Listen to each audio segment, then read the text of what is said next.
Amigos, quiero que me dejéis abajo de este vídeo 50 likes y así mi papá va a dejar que Niebla se quede en nuestra casa. Hola amigos, bienvenidos a este canal Espera Bit. Hoy os voy a presentar a alguien. ¿Queréis ver a quién? ¡A Niebla! Es muy grande pero todavía cachorro. Pero solo tiene 10 meses.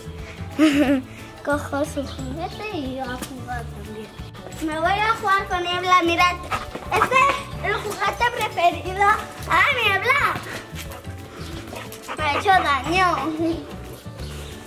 Y es muy fuerte. ¿Queréis ver qué comer?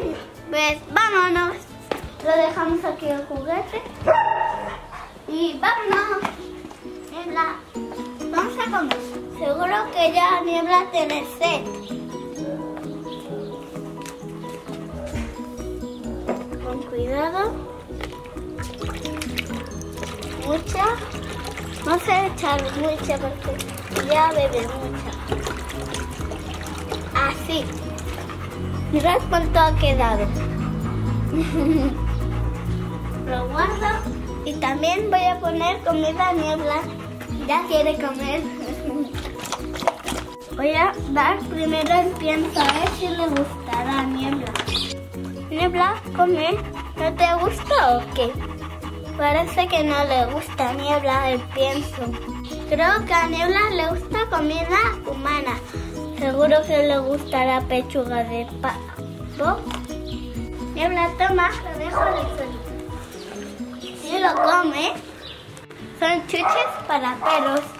Vamos a coger una. Mirad, amigos, es un hueso. A ver, vamos a dar las chuches.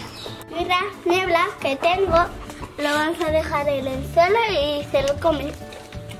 Mirad, se lo ha comido en un segundo también. Cuando Niebla era un cachorro, pues la han tirado a la basura y buena gente la ha encontrado en la basura. Y nosotros queremos adoptar a Niebla. Amigos, quiero que me dejéis abajo de este vídeo 50 likes y así mi papá va a dejar que Niebla se quede en nuestra casa. Mira, tiene los ojos marrones. ¿Y yo? Marrones también. Amigos, gracias por mi vídeo. Adiós, adiós, adiós. Ahora me voy de paseo con Niebla. La correa la tenemos aganchada y nos vamos. A Niebla hay que sujetar muy bien, muy fuerte, porque es muy fuerte. ¿No, Niebla? A pasear.